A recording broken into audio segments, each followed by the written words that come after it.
Welcome to Nashville Mountain Bike Podcast, powered by SORBA Mid-TN, where we talk about advocacy, trails, and anything and everything mountain bike. Hope you enjoy. Welcome to the show.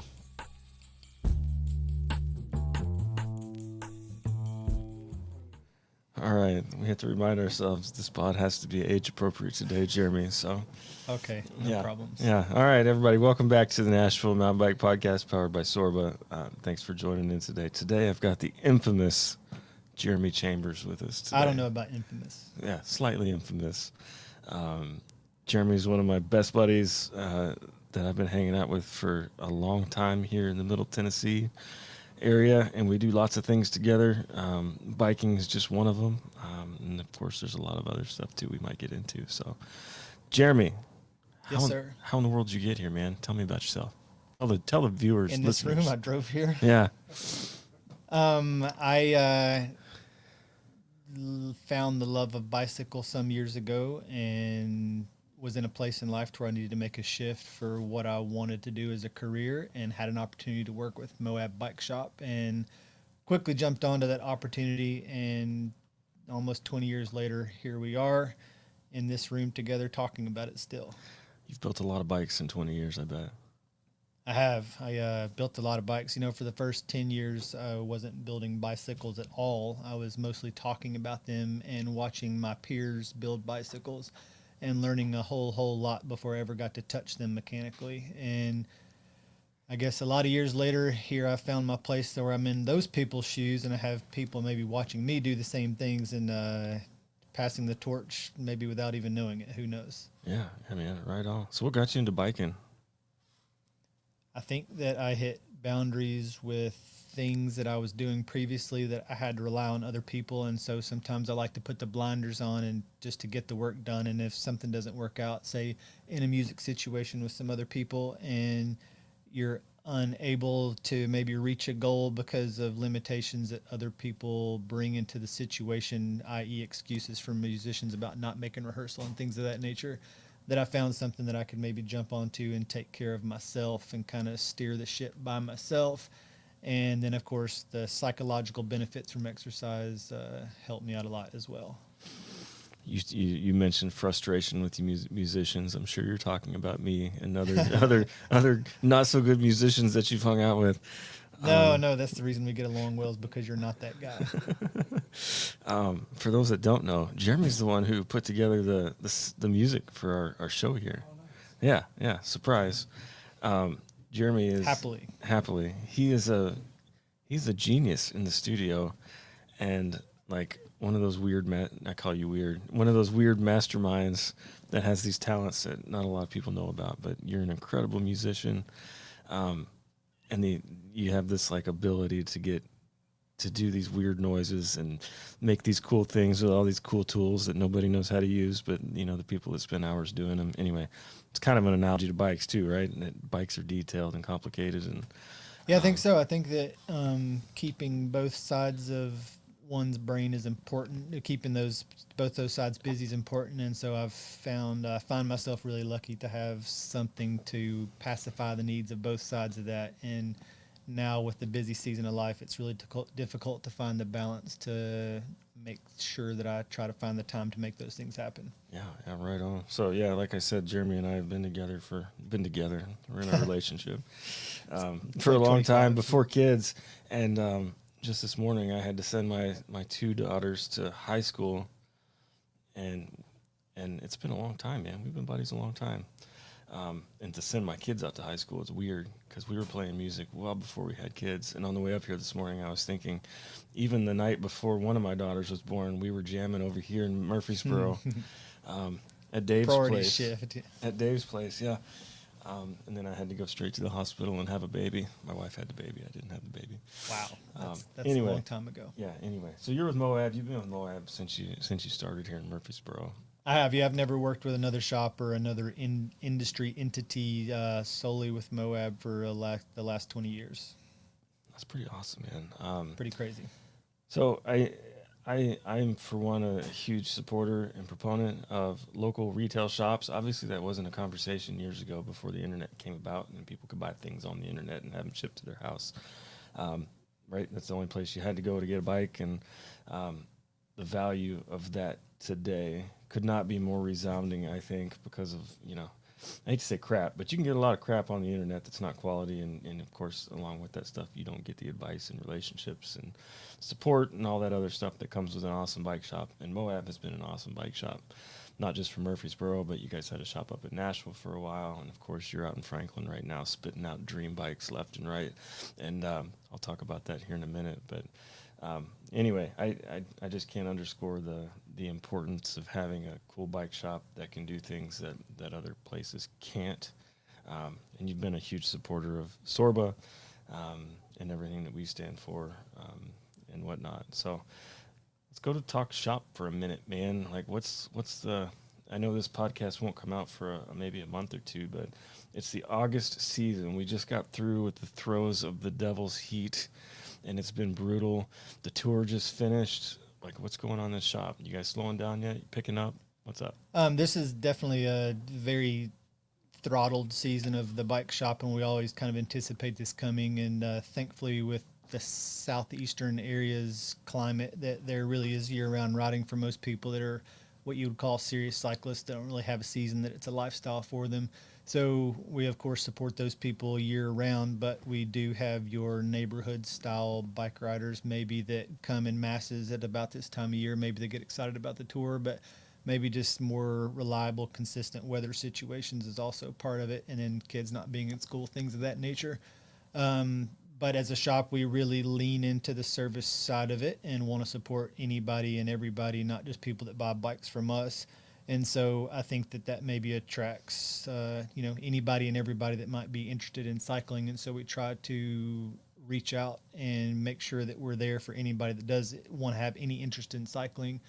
And thankfully, hopefully, we capture that as much as possible. But it has been very, very, very busy, and we're thankful for that. Yeah, man. And speaking of busy, you guys have been doing a ton of races, probably more than I have seen you guys do in other years for sure. You've been doing the Horton races. You've done a Chickasaw event, Harlansdale. Am I saying Harlansdale Farms? Yeah, we're doing a summer short track series at Harlansdale Farm. That's every other Wednesday here till the end of August, and we saw a bit of a lapse in promoters really wanting to bring that sort of thing back for our area, which is understandable because it's a lot of energy that goes forward, and racing and I guess events in nature kind of have a seasonal aspect to them. So sometimes you get lots of attendance naturally, and there's an unexplainable thing that happens where maybe people aren't interested in things like that, whether it be mountain biking, road racing, now gravel racing, cyclocross, things like that. And it's, of course, the racing atmosphere has done a lot for me personally. I've really connected with the competitive side of mountain biking, and seeing some of these high school mountain bike kids not have access to those things locally like I was able to enjoy at similar seasons of my life really, really made us want to try to bring those things back. And thankfully, with some of the local bike clubs that take care of these trails and things of that nature, that we were able to capture some of those races that we would call classic Middle Tennessee mountain bike races and bring some of them back in maybe a different flavor. And we anticipate hopefully increasing our ability to do some more of those things and having more of a series and less of just spotty races here and there too. So that's going to continue to grow. Yeah, no, that's awesome, man. As somebody that's put on races just a couple of times in the past couple of years, I definitely appreciate the hard work that goes into that. And you can't do that without a single individual putting their mind to it and driving the whole thing. And that's what you've done, man. And that's just, I think that's really cool. Often the race promoters don't get a whole lot of credit, but I bow to you and say thank you on behalf of all the mountain bikers for putting that stuff together, because it wouldn't happen without you. And of course, you're going to say you've got the support of the shop and volunteers that come out and help, and those guys are awesome as well and invaluable. But yeah, that's super correct. I think that, nobody can do that solo. And as our situation as a shop, the resources are maybe slightly more readily available, i.e. we don't have to drive across the state to ask for someone to help us out and get maybe prizes and things of that nature. So, in a good position to do it. And honestly, at this point, now that I'm flipping the script a little bit from being on the other side of the start line and maybe talking about throwing the race as opposed to concerned about competing in all of them, that kind of displacing that energy in somewhere else. But it's been really, really fun to watch people come out and provide those experiences for those folks that are racing. Awesome. And I would be terrible if I didn't mention that you do race yourself. You're a mountain biker that is levels above myself and other people that I hang out with, and you currently took first place in the Jones Mill Hot Lap Series by a wide margin. So congratulations on your victory, sir. Oh well, thanks. I don't know what to say other than the fact that I really enjoy the nature of mountain bike racing, just due to the multi-level challenge that it provides. So it's not just all aerobic. There's the moving the bike quickly amongst things, and I really, really enjoyed doing that. And so it's been something fun, a really good part of my life. Yeah, no kidding. Do you ride your bike every day, Jeremy? I do not. Do you ride your bike most days, Jeremy? I try to. Yeah. I don't ride long. I try to ride often as possible, and sometimes I do get to ride long, but it definitely makes me a better person, so I try to do it as much as I possibly can. You training for anything right now? Life. I Just get training it, man. for life. I get it. Let's talk shop, man. Like, when you think of a retail shop these days, does most of your business, is it service oriented, or is it like new bike sales? Or is it a healthy mix of both that's remained the same over eons and eons, or has it changed? I would say that maybe small part purchases have a different meaning to riders than they did at one point. To some extent, there's a certain percentage of people that feel okay with purchasing complete bicycles elsewhere that don't really initially need the help with a salesperson in the bike shop to make the purchasing decision on a even high level road bike. I think, however, when it comes to the nitty gritty elements of service, support, and initial conversation as to what experience of bicycle is actually going to really help that person, that someone like myself or other people that are at the shop are invaluable, because you have a couple of decades worth of helping people arrive at the right spot before they make a mistake, and maybe whether that be the size of the bike, the experience of the bike, a brand that doesn't support their product, even though that they say they may on the front end. And of course, COVID brought about many companies that had products out there that don't necessarily had no intention of being in it for the long run. And so things of that nature, we try to skip to the finish line of getting somebody on the product that really is going to make them happy for the long haul, not just for the short term. Yeah, for sure. So I think one of the other cool benefits about buying a bike from the shop, obviously, is to have you build it, which is awesome. And you get me sized on the bike, which is not something I can do myself. I can make the best guess possible for me, and I can get what on there, like what feels right to me. And I mean, honestly, I'm probably pretty close. But when I come to you and I get fitted on my bikes, you make a lot of changes, and I'm like, what are you doing? Why are you doing this? And I have no understanding why that works or why it's the way it is. But you guys have a whole room set up with like some cool tools that you use to size people on their bikes and get them fitted on their machines that they bought. Sure. So bike fit is a really, really important element of anybody's bike riding experience. And I think that it's an often overlooked and understated part of the cycling experience. And whether that be road bikes, which I think is more formally known for like proper bike fit, but mountain biking, you can really change how you're positioned and how you're weighted as far as like front load, back load on the bike, the reactive nature of what your bike does, whether that be a trail bike or an XC bike, and of course like comfort, efficiency, and all those things as well. And sometimes I will, during like a proper bike fit, spend multiple hours in after some preliminary conversation about what their goals are, what problems they might be having, things of that nature, and move things like cumulatively 5 millimeters, maybe here and there all over the bike. And then I'll get a phone call like maybe the next week. I don't know what you did, but it sure was special. And it really is no smoke and mirrors stuff that we're doing in there.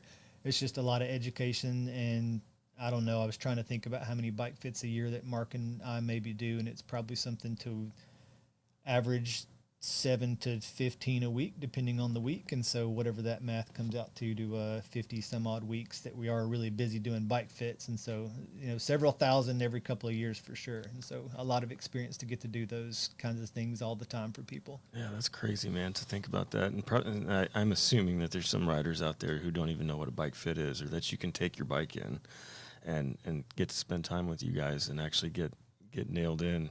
The last one I had, I came to you and I was like, man, I've got saddle sores like crazy. And that's part of the bike fit, right? I mean, it's everything. It's comfort level, it's performance level, it's all that mixed in together. And there's no two individuals that are going to be the exact same. That's why you've got to spend the time in there doing it. So I think it's important to point out too that you guys receive training for this. You're skilled magicians on these things, and you travel the country to go learn about how to do this. I think you've traveled, heck, you've been over to Europe to see, BMC. You've been out to California a couple times. You've been to Colorado a few times, and you're receiving training on the things that you're selling, which is really cool. Sure, the education element is definitely something that manufacturers want to lean heavily on us, because we are really the mediator between what they're providing and what the customer is hoping to receive that. And so thankfully we have really close relationships with most everybody that we work with, to where they want to invest in us and provide an experience for us to hopefully try to communicate that experience onto the rider. And so some of that does come in the form of training and that nature. And so Mark and I both have spent, I don't know, probably several months worth of time at manufacturers just about bike fit alone over the last couple of years, or 15 years or so. And that kind of stuff, plus the time in the fit room, really adds up to being efficient with those sorts of things and providing customers with good experiences to help them perform and feel better and want to ride their bike more. Yeah, that's so cool. And I think it's important to know, right, the first time you come in for a bike fit, you not have it right 100%, but it's a process that changes over time with individuals. Sure, so. No doubt about it. Our bodies change as we're getting stronger, or, injury happens, things like that. And so it's never the same thing. The person's never the same twice, especially if it's been more than a couple of weeks.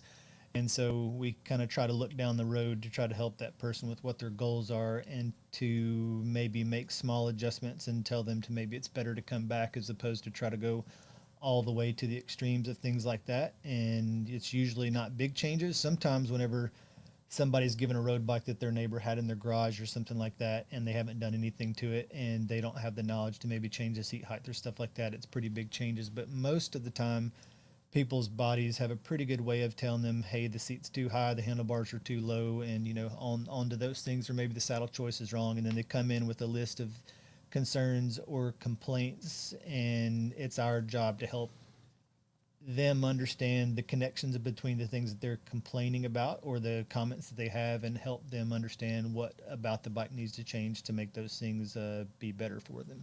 Yeah, right on. If you were, all right, so a new bikers, we have a lot of new bike listeners out there, young riders, that kind of thing. I don't know if is there like a commonality of like common mistakes that you're seeing from young people that are just getting into cycling, or even older people that get into cycling that might choose a bike. Like, what are they doing wrong, and what do they need to be looking out for when getting that first bike for themselves?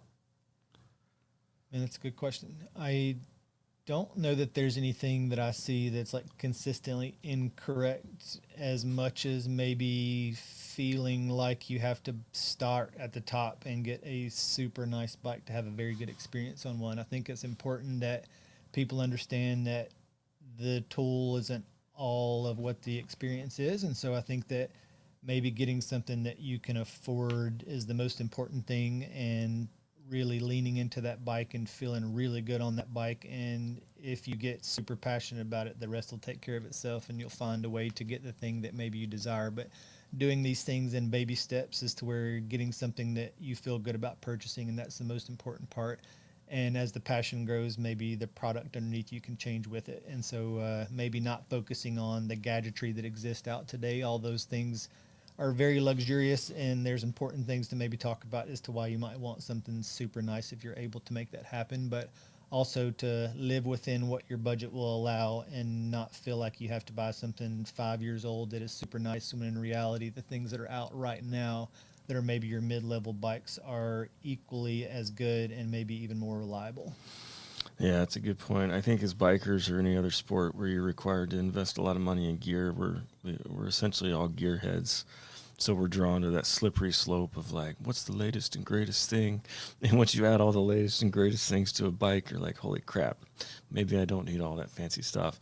But to the contrary, mountain biking is like inherently dangerous, right? And you're flying through the woods at ungodly speeds, and you have to trust your equipment. A long time ago, when we were whitewater paddling, and we were talking with Eric Jackson, and he made the pointed comment that you have to be able to trust your gear. So that's going with, not necessarily name brand manufacturers, but manufacturers and people that make things for sports that are trustworthy and that they have a good track record of making good things. And you guys don't, of course, sell anything that's not not inherently not trustworthy or don't make good things. But to that point, trust your gear, rely on your gear, your bike, and make sure that it feels good, man, and that you're confident in it. Because if you don't have that confidence running through the woods, that's not a good thing. Not a good thing at all. So yeah, we make a really conscious effort to make sure that everything that goes on the sales floor is stuff that we have a good relationship with the manufacturer, and we have usually one-on-one local support at the regional level with people that we can make a quick phone call to get something coming if something does happen.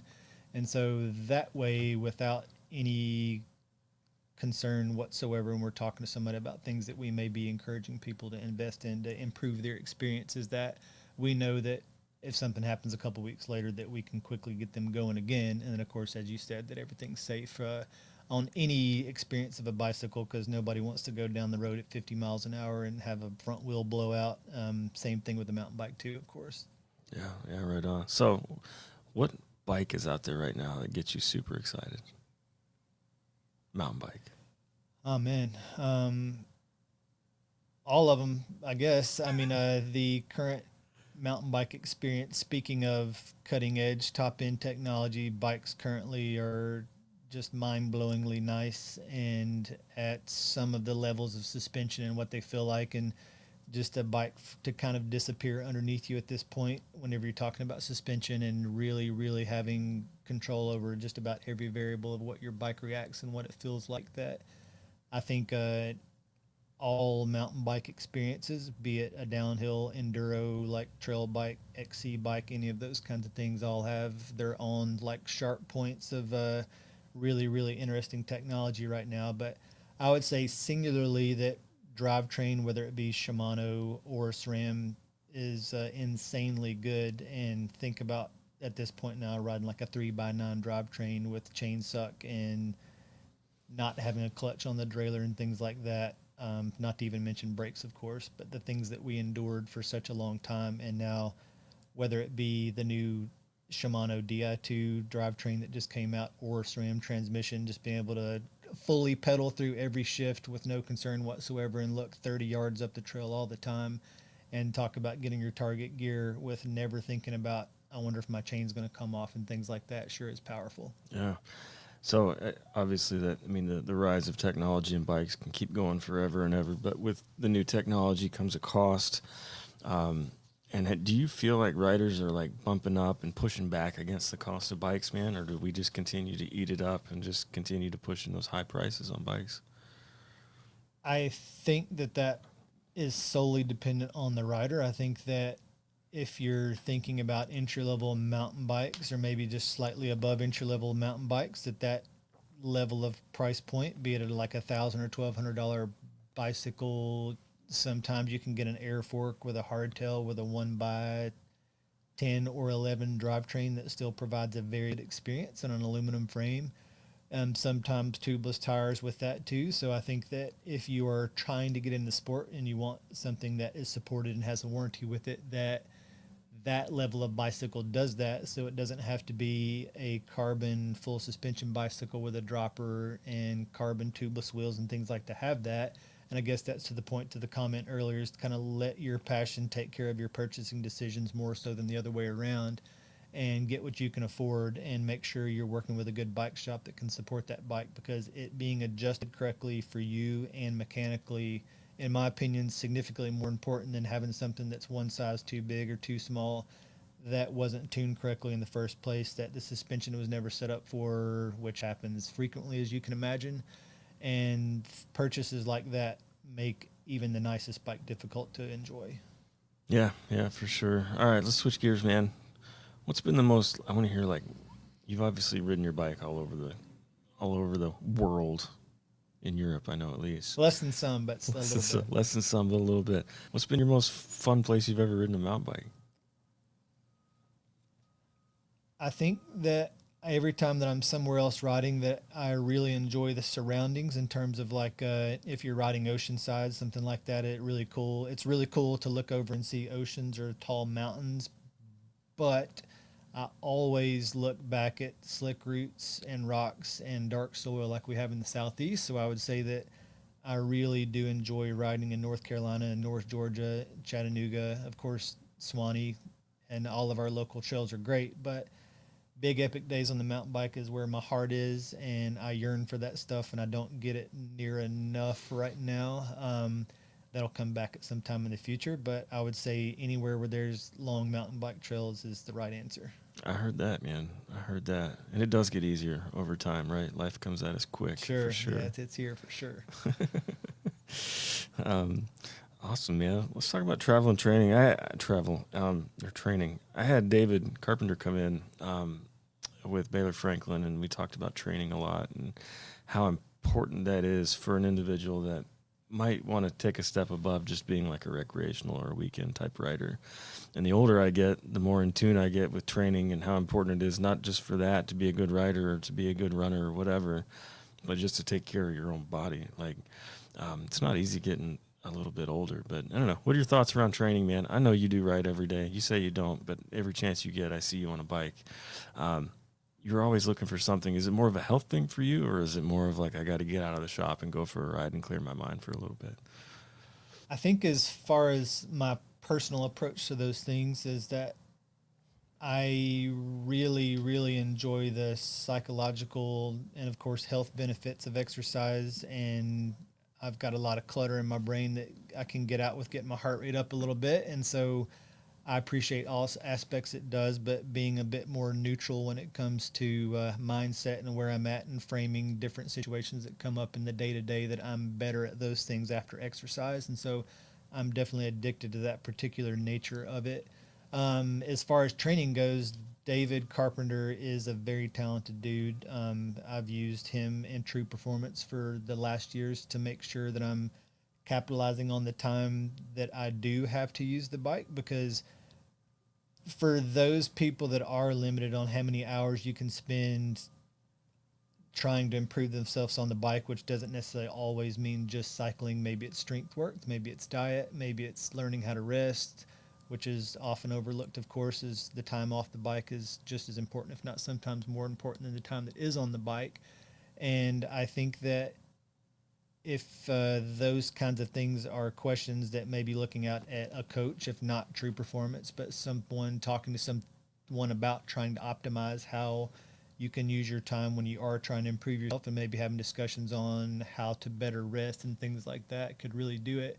And I think that people often misconstrue that with people that are just trying to maybe put a race number on their bike or something like that. But I think even for the enthusiast trail athlete that's out there trying to figure out how to improve their game and feel just as good at the end of their 2 hour trail ride as they do at the first 30 minutes, which I think is a pretty common for most of us that are learning to try to ride a bike, is that you go full throttle for the first 20 minutes and then it's man down and damage control for the last hour 20, something like that, of your bike ride.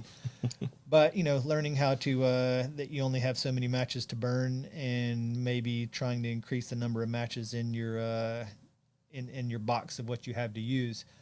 But I think that at every person that's on the bicycle maybe handle and approach these kinds of things differently. But I think that if you want to improve, there's definitely really good tools out there, and some of those happen to be local in our circumstance for sure.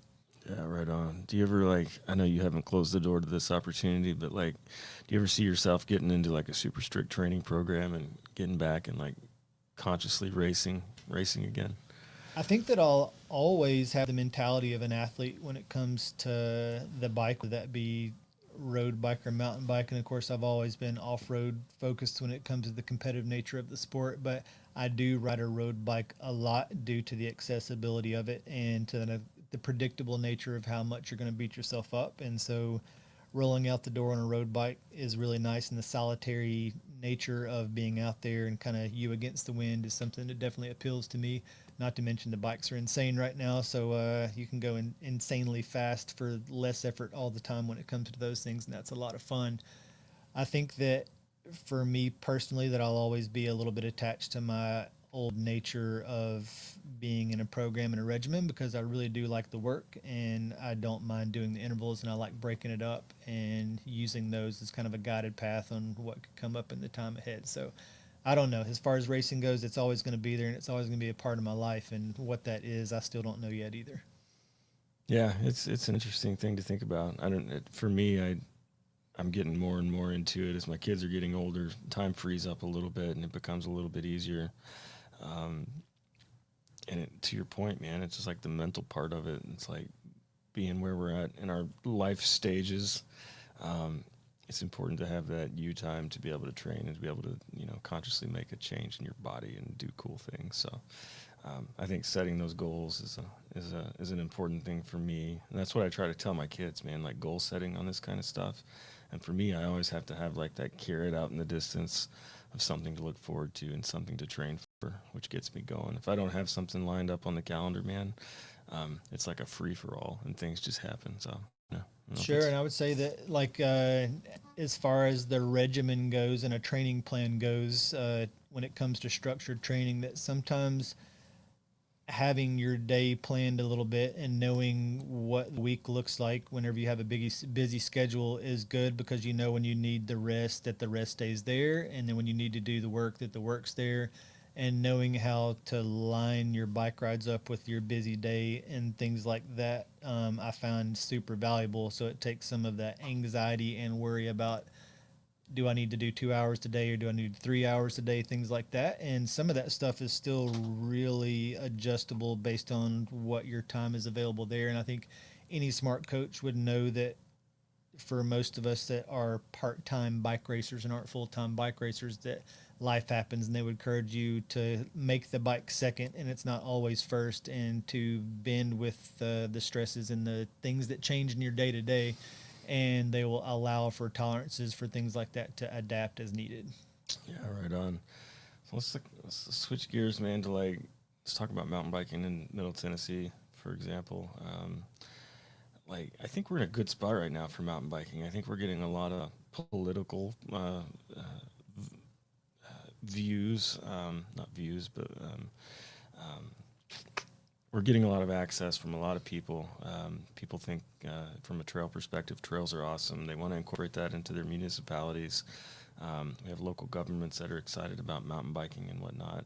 If you look at Nashville from a mountain biking perspective and kind of zoom out, our trails are completely separated. They're not connected like you go out to Brevard or something, and you could get from one trail. You could get to hundreds of miles of trails without leaving the trail. Here you got to drive 10, 20 minutes to get from one trail to the other. We're separated still, but we have quite a bit of trails compared to other, at least I can compare it to other SORBA places in general. I mean, we're managing 12, 14 different trails. We've got a few in the works right now. 150 miles worth of single track in and around Nashville, which is pretty awesome. What do you think we need to be doing to continue to enhance that? Is it, focusing on our young riders, making sure that we've got the pipeline of people coming into the sport?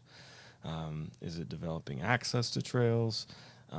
Just from your perspective, from the retail perspective, I guess, what do you see as the most effective things that we could be doing to support mountain biking in Middle Tennessee?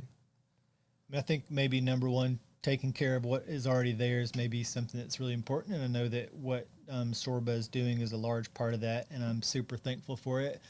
I don't have a ton of time to dedicate to things outside of what we're doing at the bike shop due to circumstance, but I'm always super appreciative when I show up to a trail and it is in good shape, and not super upset and complaining about when it's not either, by the way.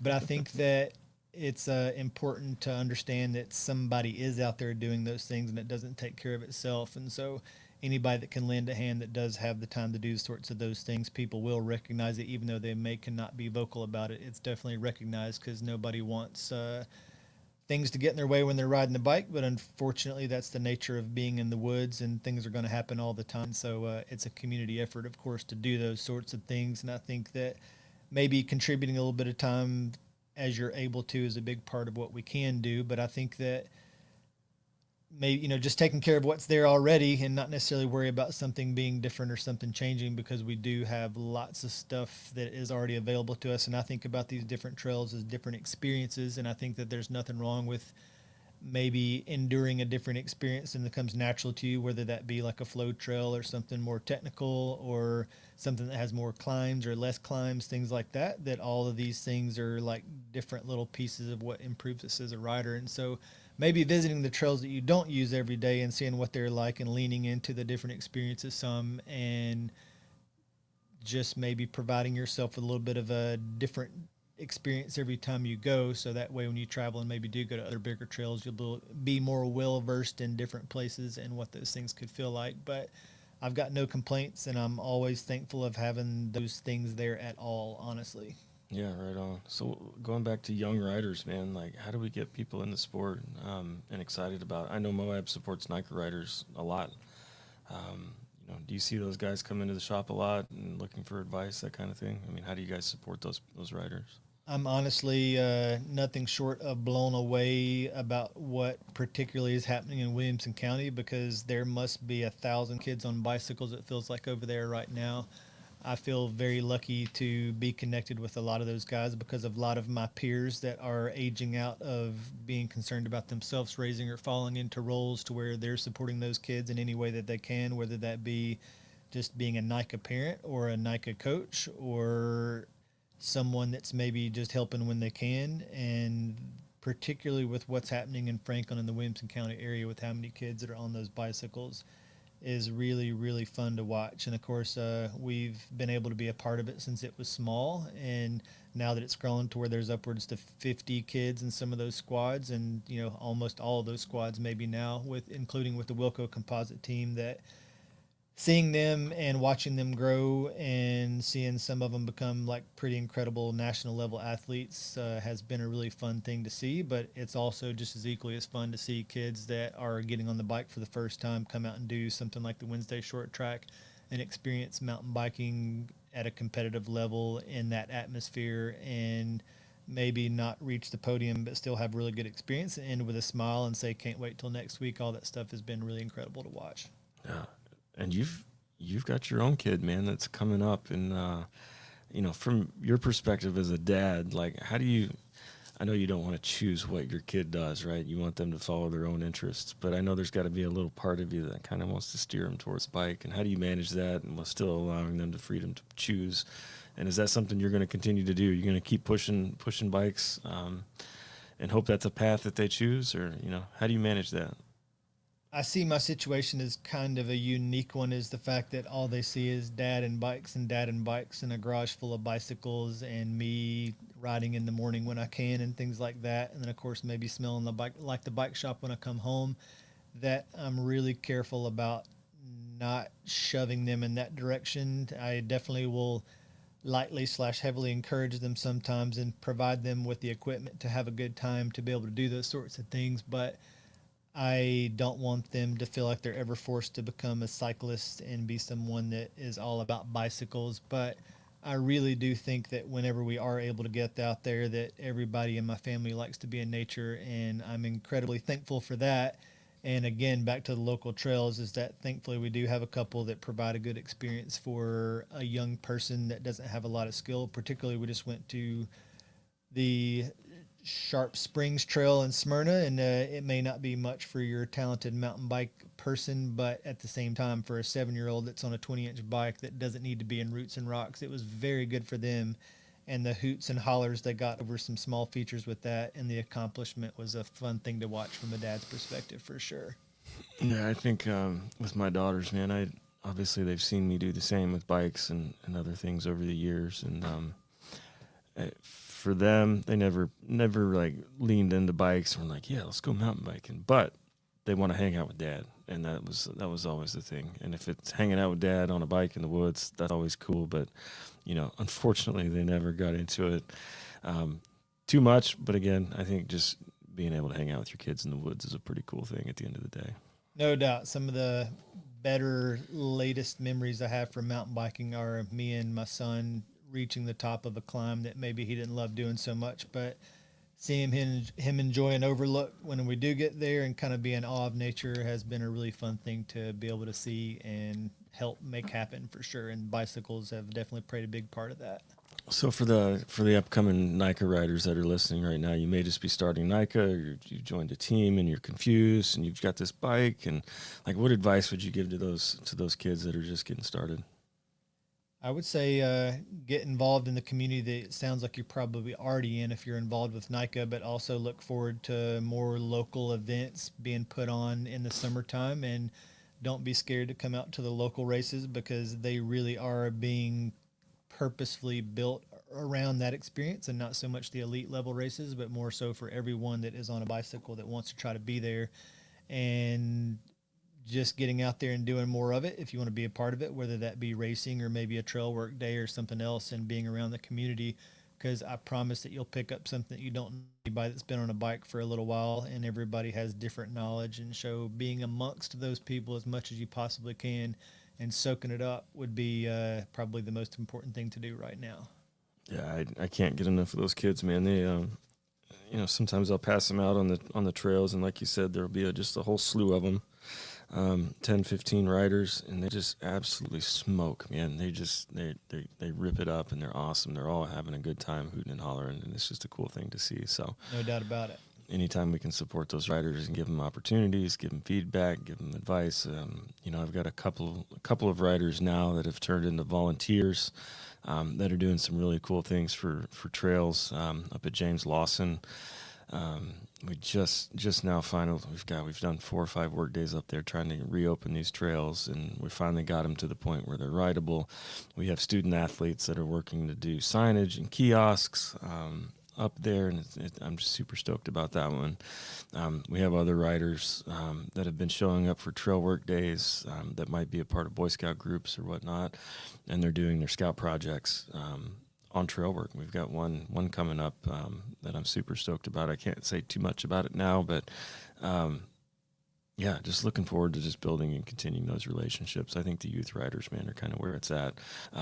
And honestly, when we were lobbying with Metro Nashville Public Schools to get James Lawson open again, we relied on the argument that, hey, this is going to be a bike trail on this high school property. How cool is that for access for student athletes, for a NICA program to have that in your backyard? I mean, I didn't grow up with a mountain bike course in my backyard at high school, but what if I did? I'm jealous of those folks already, no doubt. Yeah, so going into the fall, man, what are you excited about? Excited about slowing down a little bit at the shop? Oh, sure. I mean, I think, of course, we always, by this time of the year, start to look forward to being a bit more rested and less chaos in there. Although we're super appreciative for the business, it's nice to have the seasonal aspect to it. Because we really do need the time to administratively recalibrate and get our ducks in a row, so to speak. And it's almost immediately on to planning on how we can improve ourselves to better provide better service and experience for people that come in the shop for the next year already. But I personally, of course, there's no doubt, like cooling off a little bit, excited about the seasonal change. I always, by late winter, I'm excited about right now, so I'm careful about how much time I'm wishing away for sure. But I do look forward to the leaves turning, and of course the betterest time in Tennessee being at the fall, right before all the leaves come down and litter the trail and make it tougher to ride. But I'll be glad to leaf surf up at Swanee as soon as we can possibly do that. Yeah, man, I'm down. Let's do it. Same thing, man. This is one of the first years that I've consistently trained through the summer, and it's been hell, man. It has been a hot summer, and even with this just 10 degree, 15 degree temperature drop and a little bit of drop in humidity, and you go out and run the same runs you've been running all summer, and you see that. I feel like a hero for sure. You feel like a hero. Your heart rate's way down, and like I'm super stoked about this fall.